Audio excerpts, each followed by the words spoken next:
आज दिनांक 30 अप्रैल 2025 सुबह के 9:20 हो रहे मेरे भाइयों। देखिए, सभी को आज परशुराम जयंती और अक्षय तृतीया की बहुत बहुत शुभकामनाएं।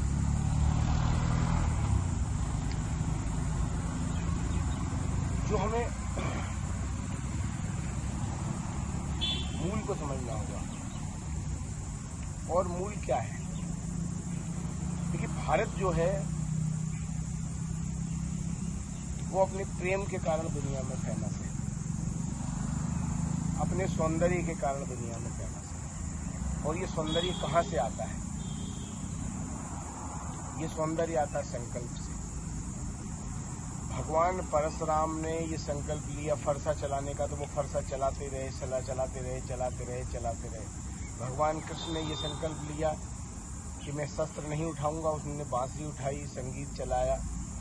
और एक बार शस्त्र उठाया भी, मतलब चक्का उठाया, तो वो इसलिए उठाया कि वो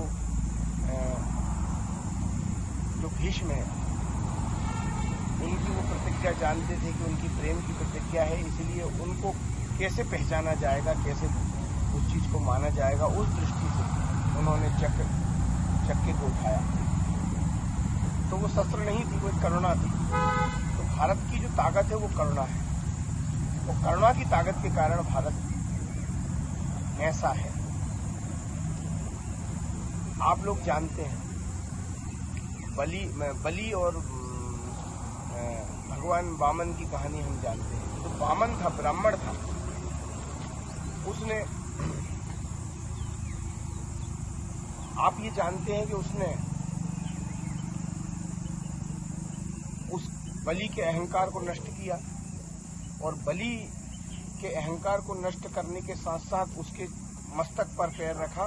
तो वो सिर्फ उसने धर्म के लिए किया, क्योंकि वो चाहता तो सारी की सारी संपत्ति ले सकते थे, तीनों लोकों का राज प्राप्त कर सकते थे, तीनों लोगों को प्राप्त कर सकते थे। लेकिन उन्होंने क्या कहा कि मैं तेरा चौकीदार बनूंगा। बलि चौकीदार बनना स्वीकार किया। क्यों? क्योंकि ये ब्राह्मण चरित्र है। क्योंकि ब्राह्मण क्या करता है, देश को प्रेम से बांधता है, और प्रेम से बांधकर जो ब्राह्मण है वो अपने आप को समर्पित कर देता है। अगर तुम गलत करोगे तो ब्राह्मण जो देश को बचाए हुए है, देश की शक्तियों को बचाए हुए है, वो तुम एक बार गलत करोगे तो वो तुम्हारे साथ 100 बार गलत करेगा। कहानी है, आप देख रहे हैं परशुराम की कहानी। तो कहने का तात्पर्य सिर्फ इतना सा है कि अगर हम ब्राह्मण को एक बार प्रणाम करेंगे तो वो तुम्हें 100 बार आशीर्वाद देगा, जगत कल्याण की बात करेगा। सर्वे भवन्तु सुखिनः, सर्वे सन्तु निरामया, सर्वे भद्राणि पश्यन्तु। ये किसने लिखा? ब्राह्मण ने लिखा। ठीक है ना? तो ब्राह्मण जो बात कर रहा है वो बात कर रहा है प्रकृति की, प्रकृति प्रेम की बात कर रहा है। वो ये कह रहा है, सुजलाम सुफलाम मलयज शीतलाम सस्य श्यामलाम, क्या? मातरम। तो हमें किसको प्रणाम करना है? तो हम उसको प्रणाम कर रहे हैं जो हरी भरी है, नीली है, सुंदर है, सुशोभित है। हम प्रकृति की बात कर रहे हैं। समुद्रे बसते लक्ष्मी, हम प्रकृति की बात कर रहे हैं। ठीक है ना? कर मध्य सरस्वती, कर मूले गोविंद, आप पढ़ते हैं। ये जो लिख रहा है, ये कौन लिख रहा है? ये जो है, ये जगत कल्याण की बात, ये प्रेम की बात, ये करुणा की बात, ये स्टेबिलिटी की बात, ये स्थिरता की बात, ये कौन कर रहा है? ये कर रहा है भारत का चरित्र। तो भारत का चरित्र जो है वो ब्राह्मण में निषिद्ध है, और ब्राह्मण में स्थित होने के कारण जो ब्राह्मण है वो ये लिख रहा है। क्या लिख रहा है? कि भारत प्रेमी है। आप देखिए, किसी भी देश में अगर हम स्वतंत्रता की बात करेंगे, या हम किसी भी देश की हम उसको बोलेंगे, हम किसी भी चीज की बात करेंगे, तो उसका अस्तित्व तभी रहेगा जबकि उसके प्रेमी वहां होंगे। आप देखिए, सिकंदर आया, पोरस आया, लड़े, वो मरे, उनका सारा साम्राज्य खत्म हो गया, यूनान खत्म हो गया, मिस्र खत्म हो गया, सारी सभ्यताएं खत्म हो गई, है ना? लेकिन भारत इसलिए जीवित है कि भारत को प्रेम करने वाले, उसके प्रेमी यहाँ पर स्थापित है।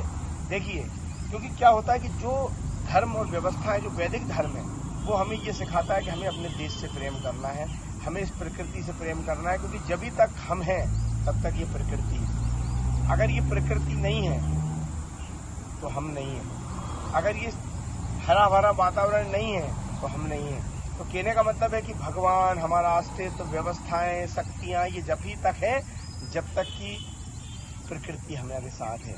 इसलिए जो वेद है वो वेद बात करते हैं, सौंदर्य की बात करते हैं, प्रेम की बात करते हैं, प्रकृति की बात करते हैं। आप देखिए, तो बाकी जगहों पर क्या होता है कि बाकी जगहों पर जो बात की जा रही है वो क्या बात की जा रही है, वो ये बात नहीं की जा रही है। वहां पर क्या कर रहा है कि पहले प्राइड की बात की जा रही है, ठीक है ना।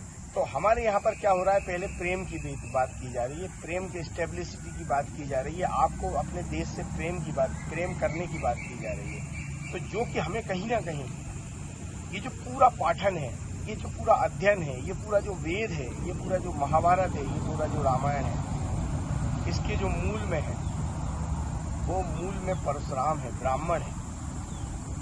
ये आपको समझना होगा, क्योंकि देश में मैं आपको बताऊं, अगर आपने अध्ययन किया हो तो अंबेडकर जब तक शूद्र की बात करते थे, उनके आप आलेख पढ़ेंगे, लेख पढ़ेंगे, सब में वो शूद्र की बात कर रहे हैं। तो वो कर रहे हैं पुरुष सुक्ता की बात कर रहे हैं कि पुरुष सुक्ता से वो चालू करते हैं। पुरुष सुक्ता में ये बताया गया है कि किस प्रकार से ब्राह्मण मस्तिष्क निकलता है, बाजुओं से क्षत्रिय निकलता है। बाजू से काम किया जाता है वो क्षत्रिय के समान होता है, जो पेट से काम किया जाता है वो वैश्य के समान होता है, जो पैरों से काम किया जाता है, सेवा का काम किया जाता है, वो शूद्र के समान होता है। तो क्या है कि हमें जो गर्व की बात है, देखिए आज कुरीति से निकले, कुप्रथाओं से निकले, सारी बात ठीक है, लेकिन मूल लड़ाई क्या है कि अंबेडकर जी अपने जीवन में कभी भी हीन भावना से ग्रसित नहीं रहे, कभी भी कुंठितता से ग्रसित नहीं रहे, कभी भी उनको भारीपन ऐसा महसूस नहीं हुआ। उल्लास के साथ उन्होंने अपना जीवन जिया, खुशी खुशी अपना जीवन जिया। उन्होंने अपने जीवन काल में भी बताया कि मुझे शिक्षा के लिए जब विदेश जाना पड़ा तो ब्राह्मणों ने मेरी मदद करी, लोगों ने मेरी मदद करी, मुझे भेजने के लिए मेरे पास पैसे नहीं थे, मुझे पैसे दिए। तो कहने का मतलब क्या है कि यहाँ पर प्राउड फील करने का मतलब है, अगर हम देश के प्रेमी हो जाते हैं तो हमें अपने आप से कोई भी गिल्टी का संबंध स्थापित करने में कोई फर्क नहीं होता। अगर कोई कष्ट में भी चले जाएंगे तो ऐसी कोई गिल्टी फील करने का विषय नहीं आएगा। हमें क्या करना है, हमेशा प्राउड फील करना है। तो ब्राह्मण के लेख ग्रंथ ये बताते हैं कि भाई हम प्राउड फील कैसे करेंगे, जब हम देने की नियत रखेंगे, जब देंगे, जब हमें कोई एक बार प्रणाम करेगा तो हम 100 बार आशीर्वाद देंगे, उसके खुशी की बात करेंगे, उसकी मन की बात करेंगे। और आपने लड़ाई क्या लड़ी, आप क्या जानते हो भाई? आप ये देखो कि आप मंदिर जाते हो, क्या करते हो, अपनी जेब का सबसे छोटा चिल्लर आप आरती पात्र में चढ़ाते हो, और आप ये अपेक्षा करते हो कि ब्राह्मण आपके लिए सारे कष्टों को हर लेगा, ब्राह्मण आपके सारे कष्टों को दूर कर देगा, आपके लिए सारा ज्ञान समर्पित कर देगा। वो भी हो सकता है, उसमें कोई बुराई नहीं है, लेकिन आपको क्या करना पड़ेगा कि आपको, जो आपने देखा होगा कि जो हम किसी भी कथा को चालू करने से पहले जिसमें हम आह्वान करते हैं, अपने कुल का आह्वान करते हैं, स्थान का आह्वान करते हैं, पोजीशन का आह्वान करते हैं, धरती का आह्वान करते हैं, भारत खंडे है ना, इस प्रकार से छत्रसाल नगरे यथातिथि, ये सब जो उच्चारण करते हैं, ये हमें क्या करता है, अपने देश से जोड़ता है, अपनी भूमि से जोड़ता है, अपनी पोजीशन से जोड़ता है। और ये सारे का सारा जो प्रचलन है, ये विचार है, ये देश से जोड़ने की लड़ाई जो लड़ रहा है, ये लड़ाई की जो लेखन है, ये लेखन करने वाले और आज तक उसको वाचन कर कर जीवित रखने वाले मेरे हिसाब से ब्राह्मण ही हैं, जो इस देश की गरिमा को, स्वतंत्रता को, व्यवस्था को, देश प्रेम को बचा के रखे हुए।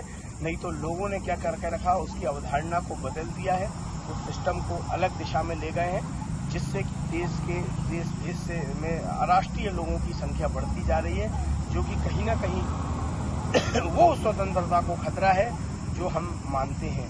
तो होना क्या चाहिए, हमें इसीलिए क्या करना पड़ेगा, हमें भगवान परशुराम से प्रेरणा लेनी पड़ेगी कि अगर कोई हमें एक बार हमारे ऊपर प्रहार करता है तो हम संकल्प लेंगे और प्रहार करते रहेंगे जब तक कि आतंकवादी, विधर्मी, गलत लोगों का नाश नहीं हो जाए मेरे भाइयों।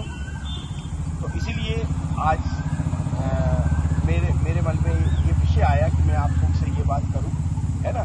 तो ये जो बात करने का मेरा उद्देश्य सिर्फ इतना सा था कि भगवान परशुराम ने जो प्रेरणा दी, जो संकल्प की बात कही, आज हमें संकल्प लेना होगा, हमने अपने चारों तरफ देखना होगा कि कहीं पाकिस्तानी अराष्ट्रीय देश से प्रेम नहीं करने वाला या फिर कोई रोहिंग्या मुसलमान या फिर कोई ऐसे लोग जो कि कहीं ना कहीं देश के लिए खतरा है, देश के उत्थान की बात नहीं सोचते हैं, देश को आगे बढ़ाने की बात नहीं सोचते हैं, लेकिन देश के संसाधनों का दोहन करते रहना चाहते हैं, उसको नष्ट करते रहना चाहते हैं, उसको कहीं ना कहीं बर्बाद करने की ओर विचार कर रहे हैं। गलत गलत अवधारणाएं बनाकर और अपने धार्मिक केंद्रों से गलत गलत योजनाएं बनाकर लव जिहाद हो गया या फिर भूमि जिहाद हो गया या फिर आर्थिक जिहाद हो गया या इस प्रकार की षड्यंत्रकारी रचनाएं रच रहे हैं, जिससे कि देश को कमजोर हो, भारत कमजोर हो और भारत का जो स्वतंत्र है, जो प्रेम है, उस प्रेम को वो नष्ट कर सके। क्योंकि हम ये बात मानते हैं कि हम उस चीज़ को बड़ा मानते हैं कि हम सबसे पहले राष्ट्र को रखते हैं, ठीक है ना। तो हम सबसे पहले बोलते हैं कि या सुंदे सालहार धबला, तो हम प्रकृति की बात करते हैं, हम प्रकृति के निर्धारण की बात करते हैं, प्रकृति से प्रेम की बात करते हैं, उससे जुड़ने की बात करते हैं। और लोग जो इसके विपरीत बात कर रहे हैं, ऐसे लोगों के विचार के विरुद्ध हमें विचार करना होगा, अपने आप को स्टैब्लिश करना होगा और कहीं ना कहीं जो ये गलत बातें कर रहे हैं, ऐसे लोगों को नष्ट कर कर हमें अपने देश को ऐसे लोगों, विधर्मियों से बचाने के लिए मोदी जी से भी आह्वान करना होगा। वो इतने मजबूत कानून बनाए कि मुझे ऐसा लगता है कि कोई लोग रह नहीं पाए। अभी हम देख ही रहे हैं कि किस प्रकार से पाकिस्तान पर सारे प्रतिबंध लगा दिए गए हैं।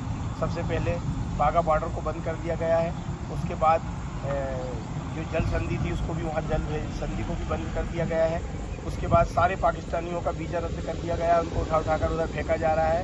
इस प्रकार से कई अच्छे निर्णय, ये जो आतंकवादी घटना हुई है, ये आतंकवादी घटना होती ही इसीलिए है कि लोग प्रकृति से जुड़े नहीं हैं, मानवता से, मनुष्यता से जुड़े नहीं हैं, मनुष्यता के विरोध विचार करते हैं, उनको नष्ट करने के लिए काम करते हैं। तो मेरे भाइयों, आज दिनांक 30 अप्रैल 2025 सुबह के 9:20 हो रहे हैं मेरे भाइयों। तो मुझे ऐसा लगता है कि हमें उन शक्तियों को बचाना ही होगा जो शक्तियाँ देश के गौरव की, देश की समृद्धि की और देश के उत्थान की और अतः देश से प्रेम करने की बात करती है। क्योंकि जहाँ ये देश से प्रेम करने की बात नहीं होती, तो स्वाभाविक है कि वो आतंकवादियों से प्रेम करेंगे, वो देश के दुश्मनों से प्रेम करेंगे, वो देश के गद्दारों से प्रेम करेंगे। तो इसीलिए हम भी नारा लगाते हैं कि देश के गद्दारों को जूते मारो सालों को, लव जिहाद वालों को जूते मारो सालों को। तो मेरे भाइयों, आज के लिए इतना ही। धन्यवाद। जय श्री राम, जय परशुराम। भगवान परशुराम की जयंती की सभी को बहुत बहुत शुभकामनाएं। धन्यवाद।